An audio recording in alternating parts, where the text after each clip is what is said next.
बिस्मिल्लाहिर्रहमानिर्रहीम। अस्सलाम वालेकुम। मैं हूं शकील कुरेजा। पाकिस्तान तहरीक इंसाफ और हुकूमत के दरमियान एक तवील अरसे से जंग जारी है और वो जंग है मखसूस नशिस्तों के हवाले से और एक आइनी तरमीम के हवाले से। आज सुप्रीम कोर्ट की जानिब से एक फ़ैसला आ गया और उस फैसले ने सारी सूरत हाल को जो है यकसर तब्दील कर दिया। इस वक्त चल क्या रहा है, इस वक्त हुकूमत जो है वो सर तोड़ कोशिश कर रही है कि किसी भी तरह वो 2/3 अक्सरियत हासिल करे और हासिल करने के बाद वो एक आइनी तरमीमी पैकेज ले आए, और वो है अदालतों से मुतालिक। सुप्रीम कोर्ट का एक बड़ा चैलेंज जो है वो इस हुकूमत को दरपेश है और पाकिस्तान तहरीक इंसाफ इसके बिल्कुल मुखालिफ खड़ी है। वो किसी भी सूरत हुकूमत को ये आइनी तरमीम से रोकना चाहती है। ये इनकी एफर्ट्स और कोशिश जो है हुकूमत और तहरीक इंसाफ की अपनी जगह जारी हैं दोनों तरफ। और आज थोड़ा चला और सुप्रीम कोर्ट का फैसला आ गया और बिल्कुल यानी कि निक ऑफ द टाइम ये फैसला है, इसलिए इसकी इंपॉर्टेंस भी ज़्यादा है। सबसे पहले मैं आपको फैसले का तनाजुर बता दूँ। आपको याद है मखसूस नशिस्तों का जो फैसला था वो 12 जुलाई को आया और उस फैसले के तहत तहरीक इंसाफ मखसूस नशिस्तों की हकदार करार दी गई और पाकिस्तान तहरीक इंसाफ को सियासी जमात के तौर पर तस्लीम भी किया गया। और इलेक्शन कमीशन को हुक्म दिया गया सुप्रीम कोर्ट की जानिब से, 8 मोअज़्ज़िज़ जज साहिबान का ये फैसला था, अक्सरियती फैसला, कि तहरीक इंसाफ जो है वो सियासी जमात है भी और थी भी, और ये मखसूस नशिस्तें जो हैं ये इनका हक हैं। जहाँ तक तहरीक इंसाफ के अरकान का मामला था उसको 39 और 41 में तकसीम किया गया। 39 वो अरकान थे जिनका पार्टी सर्टिफिकेट मौजूद था, वो तो तहरीक इंसाफ के तसव्वुर कर लिए गए और इलेक्शन कमीशन की जानिब से उसका नोटिफिकेशन भी जारी कर दिया गया। जबकि दीगर 41 अरकान जो थे उनके लिए एक वक्त इलेक्शन कमीशन को भी दे दिया गया कि इस वक्त के अंदर ये 41 अरकान जो हैं वो अपनी एफिलिएशन का सर्टिफिकेट जमा करवाएं और इलेक्शन कमीशन उसके मुताबिक फिर मामले को आगे लेके चले। अब 39 अरकान का मामला सेटल हो गया कि वो तहरीक इंसाफ के तसव्वुर भी हो गए और उनका सर्टिफिकेट भी ECP से जारी हो गया, नोटिफिकेशन। और जो 41 अरकान का मामला था उसके ऊपर वजाहत के लिए सुप्रीम कोर्ट ने रुजू किया, इलेक्शन कमीशन ने रुजू किया सुप्रीम कोर्ट से कि इसके अंदर हमें वजाहत दी जाए, क्योंकि पाकिस्तान तहरीक इंसाफ का जो पार्टी स्ट्रक्चर है वो इस वक्त मौजूद नहीं है। तो उसकी अदम मौजूदगी में किस तरह और कौन ये कन्फर्म करेगा कि ये 41 अरकान जो हैं वो तहरीक इंसाफ से ताल्लुक़ रखते हैं, जबकि 38 अरकान जो हमारी इत्तला है उसके मुताबिक तहरीक इंसाफ के उन्होंने अपना सर्टिफिकेट जमा भी करवा दिया कि वो पाकिस्तान तहरीक इंसाफ के हैं। और 3 अरकान का जो मामला है अब तक की खबरों के मुताबिक उनके सर्टिफिकेट जमा नहीं हो सके थे। तो उसके अब ये इनकी चूँकि वजाहत वहाँ पर वजाहत के लिए इनका ख़त सुप्रीम कोर्ट पहुँच चुका था, उस ख़त के ऊपर जो वजाहत दी गई है आज का वो सुप्रीम कोर्ट का ऑर्डर है, वो 8 अक्सरियती जो जज हैं उनकी जानिब से ये वजाहत दी गई है और 4 सफ़हात पे मुश्तमिल फ़ैसला है। इसके मैं आपको चंद नुकात सामने रखता हूँ, उसके बाद इस पर तबसरा भी करेंगे। 8 जो जज साहिबान हैं उन्होंने वजाहत की जो इलेक्शन कमीशन ने तलब की थी रिगार्डिंग पाकिस्तान तहरीक इंसाफ के स्ट्रक्चर। उसमें कहा जाता है कि 12 जुलाई के फैसले में कोई इबहाम नहीं है, ये पहली बात कर दी गई। फैसला बिल्कुल क्रिस्टल क्लियर है, ये आज का जो हुक्मनामा है उसमें कहा गया। और उसके बाद कहा गया कि शॉर्ट ऑर्डर बहुत वाज़ेह है और इलेक्शन कमीशन ने इस हुक्म को गैर ज़रूरी तौर पर पेचीदा बनाया है, यानी इलेक्शन कमीशन के ऊपर वजन डाला है सुप्रीम कोर्ट के आज के इस फैसले ने, इस ऑर्डर ने, कि फैसला बिल्कुल वाज़ेह था, क्लियर था और इलेक्शन कमीशन ने बगैर वजह के या बिला वजह इस मामले को पेचीदा कर दिया। आप बात को ज़रा इसके मीनिंग को समझें। उसके बाद आगे कहा गया कि फैसले पर अमल दरामद न करने के संगीन नताइज होंगे, ये भी इलेक्शन कमीशन के लिए। उसकी वजह यह है कि फैसले के ऊपर अमल दरामद जो है वो इलेक्शन कमीशन ने ही करना है। उसके बाद आगे कहते हैं बैरिस्टर गौर को चेयरमैन PTI और उमर अयूब को सेक्रेटरी जनरल तस्लीम किया जा चुका। अब इसकी वजाहत जो है वो ये है कि यानी कि सुप्रीम कोर्ट के अंदर तहरीक इंसाफ की जानिब से जो मवाद रखा गया उसमें कुछ ऐसी भी ख़त किताबत है जो इलेक्शन कमीशन और तहरीक इंसाफ के दरमियान हुई और उस ख़त किताबत के अंदर इलेक्शन कमीशन ने बैरिस्टर गौर को बतौर तहरीक इंसाफ के चेयरमैन ट्रीट भी किया और मुखातिब भी किया, और इसी तरह उमर अयूब साहब को बतौर सेक्रेटरी जनरल पाकिस्तान तहरीक इंसाफ तस्लीम भी किया, ट्रीट भी किया और मुखातिब भी किया। तो ये वो मवाद जो है तहरीक इंसाफ की जानिब से सुप्रीम कोर्ट के सामने रखा गया। तो जिसकी वजह से आज ये कहा गया इस हुक्मनामे के अंदर कि बैरिस्टर गौर को चेयरमैन PTI और उमर अयूब को सेक्रेटरी जनरल तस्लीम किया जा चुका। और आगे कहा गया मामला वाज़ेह मामला पेचीदा बनाने, इबहाम पैदा करने की कोशिश, इसको मुस्तरद किया जाता है, ये इलेक्शन कमीशन के ऊपर है। और इसके अलावा आगे कहा गया कि इलेक्शन कमीशन की जिम्मेदारी है कि फौरी तौर पर इस पर अमल करे, यानी कि अपनी जो जिम्मेदारी है उसको पूरा करे। और आगे कहा जाता है कि सर्टिफिकेट जमा कराने वाले तमाम अरकान तहरीक इंसाफ के तसव्वुर होंगे। मैं आपको दोबारा गुजारिश कर दूँ, 39 का मामला सेटल्ड है, 41 का इशू जो है वो अंडर डिस्कशन था और उसी हवाले से ही ये वजाहत इलेक्शन कमीशन ने सुप्रीम कोर्ट से तलब की थी।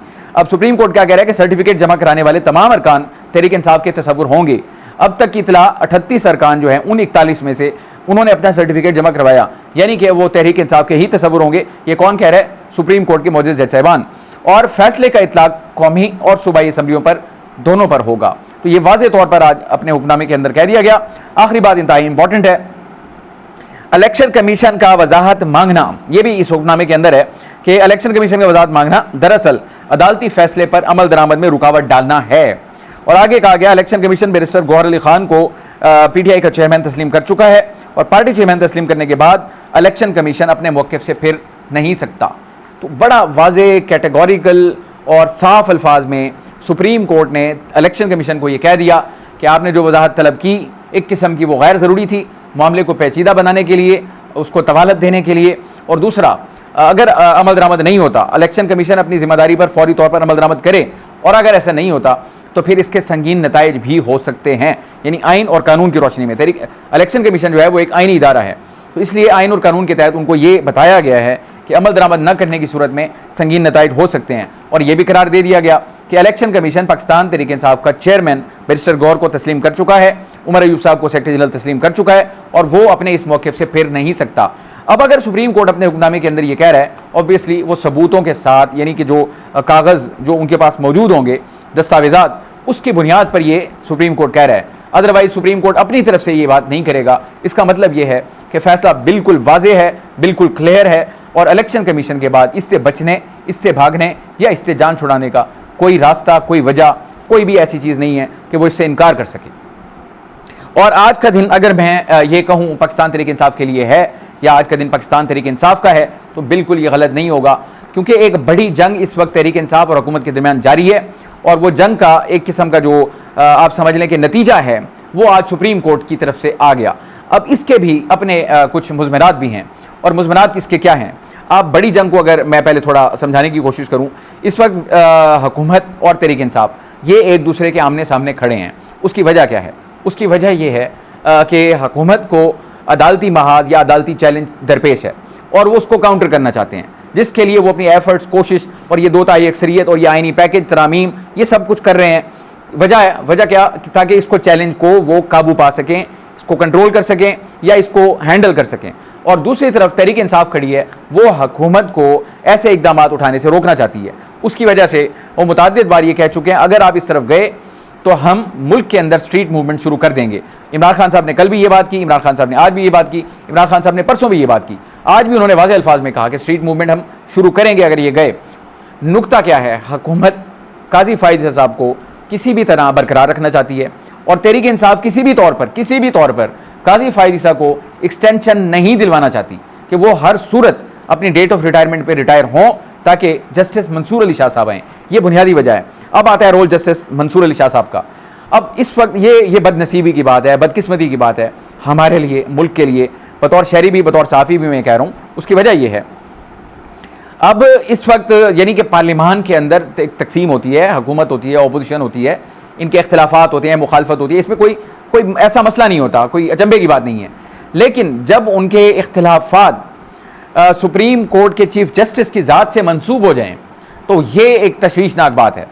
अब इस वक्त जो गवर्नमेंट है वो खाइफ है बज़ाहिर, जिसकी वजह से वो एफर्ट्स कर रही है जस्टिस मंसूर अली शाह की आमद से, और पाकिस्तान तहरीक इंसाफ ने अपनी उम्मीदों का मरकज़ बना लिया है जस्टिस मंसूर अली शाह साहब को। मुतअद्दिद बार तहरीक इंसाफ के रहनुमा भी कह चुके हैं, इमरान खान साहब भी कह चुके हैं। अब इस सारी सूरत हाल के अंदर जबकि हुकूमत बिल्कुल तैयार है और कुछ घंटों की ही बात थी ये तरमीम के आने की, क्योंकि एक इम्कान तो कल ये ज़ाहिर किया गया, क्योंकि ख्वाजा आसिफ साहब ने भी कहा और बैरिस्टर अकील मलिक साहब ने भी कहा कि आज के दिन ये तरामीम जो है वो हुकूमत बिल इसका ले आएगी। लेकिन हमने कल भी गुजारिश की थी कि इसका इम्कान इतवार के दिन लाए जाने का ज़्यादा है, तो आज वो नहीं आई। अगरचे इजलास हुआ सेनेट का भी, कौमी असम्बली का भी, और इसके ऊपर बहुत ज़्यादा बहस हुई, बिलखुसूस सेनेट के अंदर इस इशू के ऊपर बहुत ज़्यादा बहस हुई, यानी कि ये आइनी पैकेज के ऊपर। बहरहाल उसको मैं साइड पर रखते हुए, अब जबकि मामला किससे मुताल्लिक है? सुप्रीम कोर्ट से मुताल्लिक है, और बिलखुसूस अगर मैं बात कह सकूँ पिन पॉइंट करके, तो वो दो शख्सियात हैं, काजी फाइज साहब और जस्टिस मंसूर अली शाह साहब।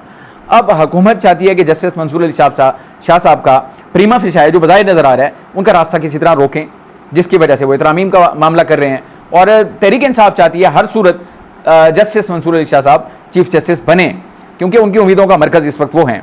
आज जो फैसला आता है चंद घंटे पहले, वो भी सुप्रीम कोर्ट से ही आता है और जस्टिस मंसूर अली शाह साहब का ही फैसला है। और फैसला किससे मुताल्लिक है और किसके हक में जाता है? तहरीक इंसाफ के हक में। ये एक रियलिटी है, अपनी जगह पे हकीकत है। मैं कतई तौर पे ये नहीं कह रहा कि अदालतें जो हैं वो यानी कि फ़ैसला इन चीज़ों को देख के कर रही हैं, बट जब भी पॉलिटिकल डिसीजंस आते हैं, पॉलिटिकल मामलात के जो फैसले आते हैं, तो उसमें एक जो फरीक होता है हारने वाला और जो फरीक होता है जीतने वाला। जो फरीक जीतता है वो तो शादियाने बजाता है और जो हारता है वो उसके ऊपर पॉलिटिक्स करता है। मतलब एक होता है तनकीद, उसके ऊपर सियासत चमकाते हैं। आज हुकूमत जो है उनका ऑब्वियसली यही रोना धोना शुरू हो गया कि जिस चीज़ की वजह से उनको खदशा है, खौफ है, अब वो यानी कि उनके मुताबिक उनके शूज़ में जाके देखें तो वो कहते हैं कि देख लें हमारे खदशात जो हैं वो आप देख लें किसकी फेवर में फैसले हो रहे हैं और किस तरह हो रहे हैं और क्यों हो रहे हैं वगैरह वगैरह। और जबकि तहरीक इंसाफ को सुन लें, वही कहते हैं हक और सच की फतह है, फैसले अदालतों के होते हैं, कानून के मुताबिक होते हैं, मेरिट्स के मुताबिक होते हैं, लेकिन पॉलिटिकल नेचर के जो जितने भी केसेस होते हैं उनका जो फैसला होता है वो फिर उसके ऊपर सियासत होती है और सियासत शुरू हो गई है। अब इसका अल्टीमेट फॉल आउट क्या है? जो अल्टीमेट फॉल आउट है, अल्टीमेट फॉल आउट ये है कि एन टाइम पे जो हुकूमत का आइनी तरमीमी पैकेज था उसका जो गुब्बारा था ना, उसमें सुई लगी है इस फैसले की शक्ल में। और ये मैं इत्तफाक की बात है कि वो फैसला भी जस्टिस मंसूर अली शाह साहब, गो के वो 8 अराकीन हैं मुअज़्ज़िज़ सुप्रीम कोर्ट के अक्सरियती फ़ैसले वाले, लेकिन ऑथर जो हैं इस फैसले के वो हैं जस्टिस मंसूर अली शाह साहब। और इसका तफसीली फ़ैसला, मैं एक बात आपको यहाँ पे गुजारिश कर दूँ, ये अभी इर्ताश है, जो ज़लज़ला है असल वो अभी आना है, ये इर्ताश है, आप इसको ये समझ लें। इर्ताश से मेरी मुराद ये है कि ये इसका इम्पैक्ट कम है, जो बड़े इम्पैक्ट वाली चीज़ आने वाली है वो होगा इसका तफसीली फ़ैसला, मखसूस नशिस्तों के केस का तफसीली फ़ैसला। मेरा ये ज़ाती गुमान है कि बज़ाहिर, क्योंकि अभी तो वो ऑब्वियसली लिखा जा रहा है, मंसूर अली शाह साहब उसको लिख रहे हैं, वो जो होगा वो इस हुकूमत के लिए ज़लज़ले से कम नहीं होगा। और तहरीक इंसाफ जो है उनके लिए, मैं बज़ाहिर फतह तो हो चुकी उनकी, फैसला उनके हक़ में आ चुका, लेकिन जो उसमें रीज़निंग आएगी, जो इल्ज़ामात, जो क्वेश्चन, जो बातें गवर्नमेंट की जानिब से की जा रही हैं या उस फैसले के ऊपर नाकिदीन की जानिब से की जा रही हैं, मुझे ये लगता है कि बड़ी स्ट्रॉन्ग रीज़निंग के साथ, बड़ी स्ट्रॉन्ग फाउंडेशन के साथ उसका जो जवाब है वो जस्टिस मंसूर अली शाह साहब की तरफ से आएगा। और अनकरीब मेरा ख्याल है कि आने वाला जो हफ्ता है उसमें वो फैसला आने का इम्कान है, जो तफसीली फ़ैसला है, क्योंकि पहले शॉर्ट ऑर्डर आया 12 जुलाई को, जिसके तनाजुर में ये काम स्टार्ट हुआ। अब इसका मैं गुजारिश कर रहा था अल्टीमेट इफ़ेक्ट क्या होगा। अल्टीमेट इफ़ेक्ट इसका ये है कि हुकूमत की जो तरामीम वाला मामला था, जिससे बड़ी उम्मीदें वाबस्ता की हुई थी, जिसकी वजह से मौलाना फजल रहमान साहब के कदमों में बैठे, मुलाकातें हुई, अदवार हुए और बंदे तोड़ने की कोशिश हुई, उन 41 अराकीन के ऊपर इनकी नज़र थी जो आज़ाद डिक्लेयर हुए थे और मामला अभी तक सब जुडिस था क्योंकि वजाहत आई नहीं थी। अब क्लैरिटी हो गई, अब इनका वो रास्ता तो हो गया बंद, वो तहरीक इंसाफ के ही तस्वुर होंगे। सुप्रीम कोर्ट के आज के फैसले ने इकरार दे दिया।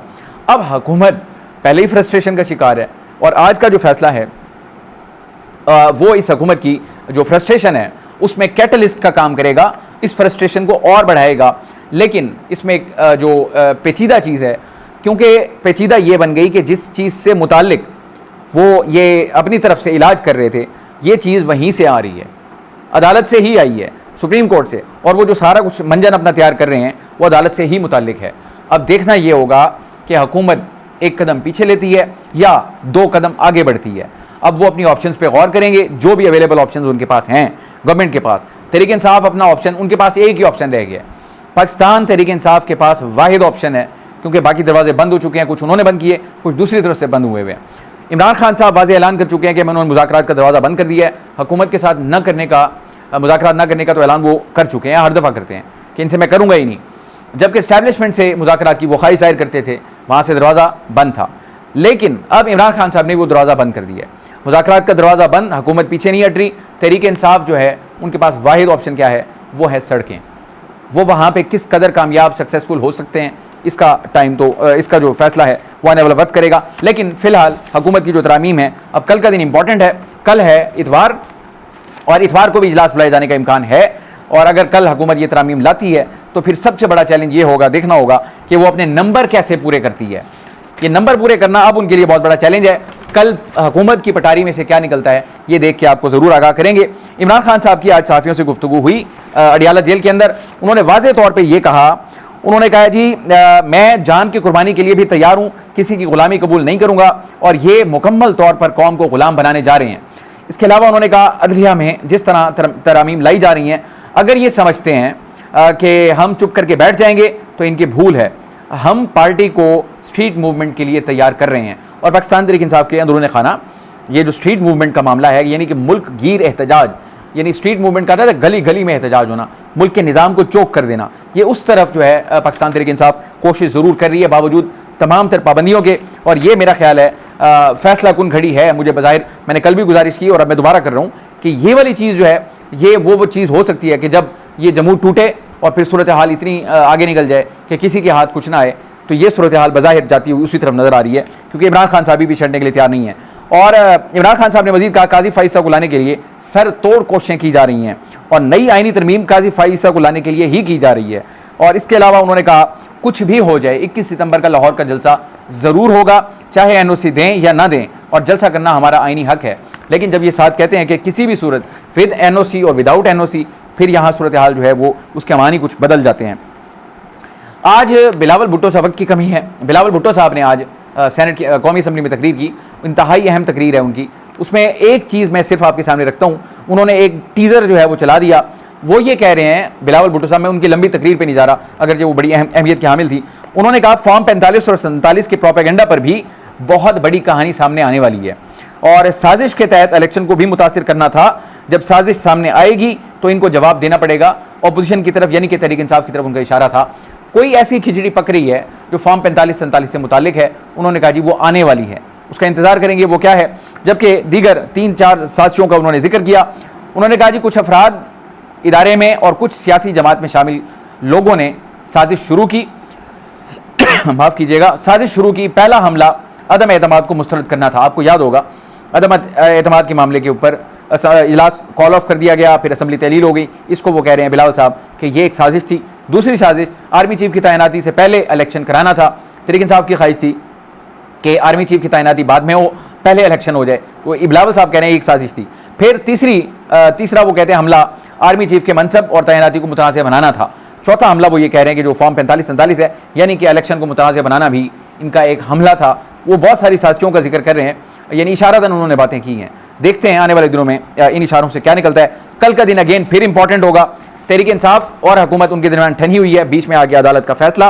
अब असल इम्तिहान शुरू हो रहा है हुकूमत का कि वो अब इस सूरत हाल को, इस चैलेंज को किस तरीके से नबरदाज़मा होगी, इसमें से वो क्या रास्ता निकालेगी, एक कदम पीछे लेगी या 2 कदम आगे बढ़ेगी।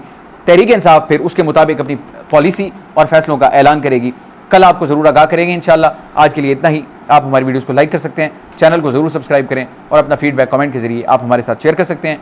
इजाज़त दीजिए, अल्लाह हाफ़िज़।